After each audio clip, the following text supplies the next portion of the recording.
नमस्कार आदाब, मैं हूं राव अकरम और आप देख रहे हैं मेरा हिंदी यूट्यूब चैनल। साथियों, अगर आप लोग मेरे इस चैनल पर नए नए आए हैं तो कृपया मेरे इस चैनल को आप लोग सब्सक्राइब कर दें और रमज़ान तक मुझे कॉल मत करें, क्योंकि रमज़ान के बाद आप मुझे कॉल करें, ईद होने के बाद आप मुझे कॉल भी कर सकते हैं। साथियों, इसीलिए मैंने अपने डिस्क्रिप्शन से अपना मोबाइल नंबर हटा भी रखा है ताकि कोई व्यक्ति मुझे डिस्टर्ब ना करे। लेकिन मैं रमज़ान के दौरान भी, यानी रमज़ान चल रहे हैं उसके दौरान भी लगातार वीडियो बनाता रहता हूं। हाँ, यह है कि मेरी वीडियो लेट ज़रूर आती है। तो चलिए आज हम जानकारी करते हैं कि अनुसूचित जनजाति यानी एससी की भूमि को कैसे खरीद आप सकते हैं और किस कानून के आधार पर आपको कलेक्टर परमिशन देता है। उससे पहले मैं ज़मीन के बारे में कुछ और बातें बताऊंगा जो विस्तार से हम लेकर चलेंगे और उससे आपको सही तरीके से समझ आ जाएगी कि इस प्रकार की भूमि का पट्टा होता है और इस प्रकार से ऐसी भूमि जो अनुसूचित जनजाति की भूमि है यानी एससी की भूमि है उसे इस प्रकार से खरीद सकते हैं। तो चलिए वीडियो शुरू करते हैं और विस्तार से जानकारी लेते हैं। साथियों, शुरुआत करते हैं कि भूमि की धारा 198 यानी कि भूमि की धारा 198 ऐसी धारा है जो भूमिधर और असामी का जो भी व्यक्ति होता है, असामी से संबंधित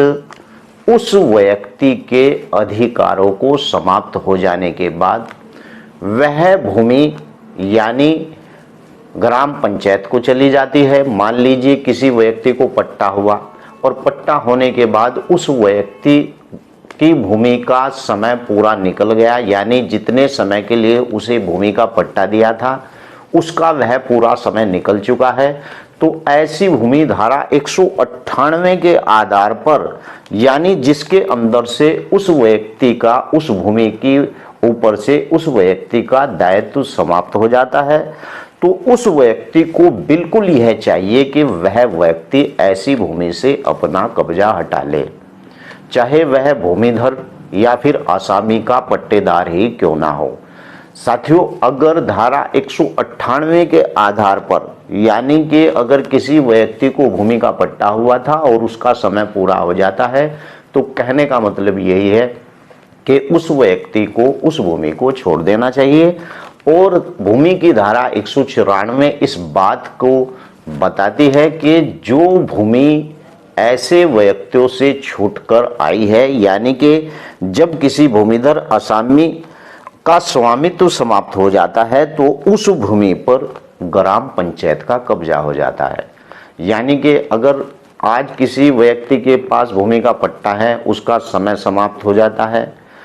और धारा 198 के आधार पर उसका पूरा समय हो गया है, तो उस भूमि के ऊपर से उसका स्वामित्व समाप्त हो जाएगा, यानी उस पट्टे वाले का कोई अधिकार नहीं रहेगा। और धारा 194 के आधार पर ऐसी भूमि जिस जो चाहे वह भूमिधरी हो या आसामी भूमि हो, अगर उस भूमि से उस व्यक्ति का स्वामित्व समाप्त हो जाता है तो वह भूमि ग्राम पंचायत को वापस चली जाती है। वहीं पर भूमि की धारा 195 इस बात को बताती है कि ग्राम पंचायत के अधिकार में जो भूमि, यानी कि धारा 194 के आधार पर वह भूमि ग्राम पंचायत को चली गई थी, अब ग्राम पंचायत का अधिकार है कि धारा 195 के आधार पर ऐसी भूमि अगर ग्राम पंचायत के पास पड़ी हुई है, भले ही वह खाली भूमि पड़ी हुई है या फिर इस प्रकार की भूमि है जो धारा 117 के अधीन उस भूमि का पूरा दायित्व ग्राम पंचायत के अधीन आ गया है, या फिर ऐसी भूमि जो धारा 194 के आधार पर, धारा के आधार पर वह भूमि ग्राम पंचायत की निहित हो गई है, तो ग्राम पंचायत का दायित्व है कि ऐसी भूमि को अगर ग्राम पंचायत के पास है तो ऐसी भूमि को वह उस गांव के गरीब और ऐसे जो कृषक हैं, जो कृषि का कार्य करना चाहते हैं, ऐसे लोगों को पट्टे पर उठा दे। अब यहाँ से बात शुरू होती है, क्योंकि आपने इस वीडियो का थंबनेल जो देखा है उस पर लिखा है कि अनुसूचित जनजाति के व्यक्ति की भूमि को कैसे खरीदा जाता है। अब यहाँ से बात शुरू करता हूँ। ये मैंने पहले आपको इसलिए बताया कि आपके गांव के अंदर इस प्रकार से पट्टे होंगे, चाहे वह अनुसूचित जाति का व्यक्ति हो। अगर किसी व्यक्ति की भूमि का समय समाप्त हो चुका है पट्टे का, तो वह भूमि ग्राम पंचायत को चली जाएगी। लेकिन उसके बाद अगर किसी सरकारी पट्टे के ऊपर किसी व्यक्ति को मालिकाना हक मिल जाता है, सपोज अगर एससी को मालिकाना हक मिल जाता है, यानी कि हरिजन व्यक्ति को उस भूमि के ऊपर मालिकाना हक मिल जाता है, तो वह भूमि का वह उसे स्वामित्व प्राप्त हो जाता है और उस भूमि का वह मालिक हो जाता है। अब यहां से मैं आपको बता दूं कि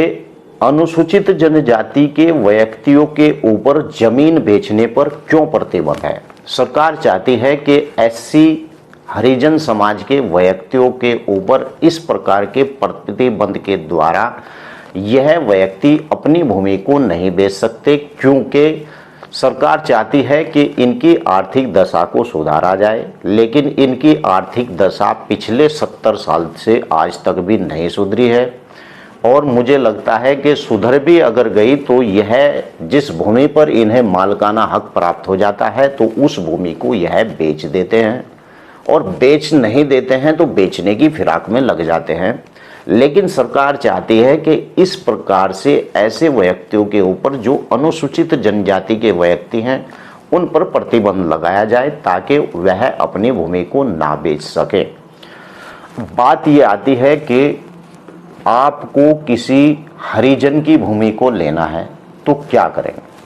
साथियों, अगर आप सामान्य वर्ग के व्यक्ति हैं या फिर ओबीसी वर्ग के व्यक्ति हैं तो आप अगर अनुसूचित जनजाति की भूमि को लेना चाहते हैं, यानी एससी या फिर हरिजन की भूमि को लेना चाहते हैं, तो उस हरिजन के पास यानी 3 एकड़ से ज़्यादा भूमि हो। लेकिन उस व्यक्ति के पास तो पहले ही सरकार ने पट्टा दिया है, तो 3 एकड़ की तो बात आप भूल जाइए। अगर फिर भी आप उस भूमि को लेना चाहते हैं तो पहले वाला हरिजन जिसके पास मात्र 4 या 5 बीघा जमीन है वह उस हरिजन के नाम भूमि करेगा जिसके पास 3 एकड़ से ज्यादा भूमि है। अब आपको इस बात को ढूंढना है कि इस प्रकार का व्यक्ति कोई अनुसूचित जनजाति में है या किसी हरिजन समाज के अंदर इस प्रकार का व्यक्ति आपको ढूंढना पड़ेगा जिसके पास 3 एकड़ से ज्यादा भूमि हो। तो जिस व्यक्ति के हरिजन के पास 5 बीघा भूमि है वह पहले अपने ही समाज के व्यक्ति जिसके पास 3 एकड़ से ऊपर है उसे बैनामा करेगा, फिर उससे बैनामा। लेकिन यहाँ पर आपको बता दूं, अगर 5 बीघे वाला हरिजन 3 एकड़ से ज़्यादा भूमि वाले हरिजन को बैनामा करता है तो वहाँ पर भी उसे कलेक्टर की परमिशन लेनी पड़ेगी। और फिर उसके बाद जब वह 3 एकड़ से ऊपर वाले हरिजन के नाम बैनामा कर देता है तो उसके बाद प्रक्रिया शुरू होती है, यानी कि वहाँ पर कलेक्टर की परमिशन का लेना बहुत ज़रूरी होता है। अगर आप कलेक्टर की परमिशन नहीं ले रहे हैं और हरिजन की ज़मीन को खरीद रहे हैं तो अगर इसकी शिकायत हो जाती है तो वह भूमि डायरेक्ट ग्राम पंचायत को यानी सरकार को चली जाएगी।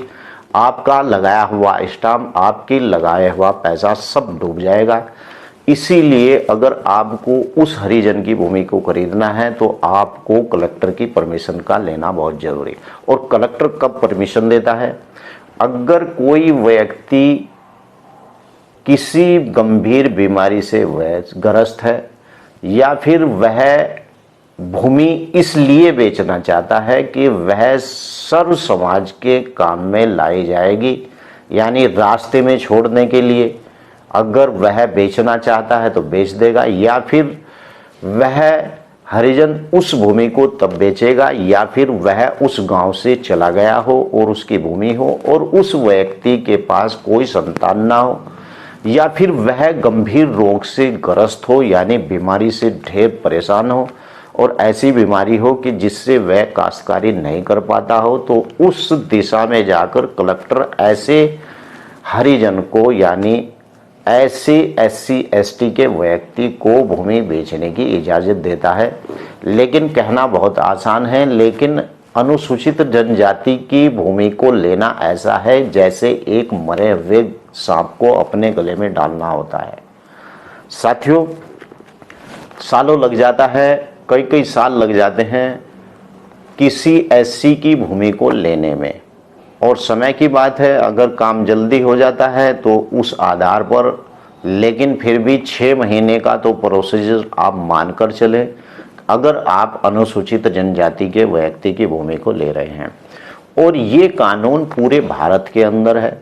ये केवल उत्तर प्रदेश, उत्तराखंड, किसी भी प्रदेश के अंदर ऐसा नहीं, ये पूरे भारत के अंदर। अगर आप अनुसूचित जनजाति के व्यक्ति की भूमि ले रहे हैं तो उस व्यक्ति को पहले अपने ही समाज के व्यक्ति को परमिशन लेकर रजिस्ट्री करना पड़ेगा, और उस व्यक्ति के पास 3 एकड़ से भूमि ज़्यादा होनी चाहिए दूसरे हरिजन के पास,